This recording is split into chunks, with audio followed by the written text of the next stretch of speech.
Alam nyo ba mga kaaywaw na pinuntahan nga namin ng isa sa pinakamurang bilihan ng crispy pata dito sa Carmona, Cavite. Halos 98 pieces na crispy pata nga ang nauubos nila dito sa araw-araw dahil sa sobrang crispy at sobrang mura ng benta nila dito. Ganito kalaking crispy pata for only 185 pesos. Talagang napaka-crispy tsaka bagong luto. Tapos pag bumili rin kayo nito, may kasamang free sopas.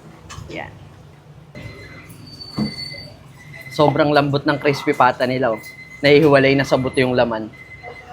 Sobrang juicy. Sobrang lasa.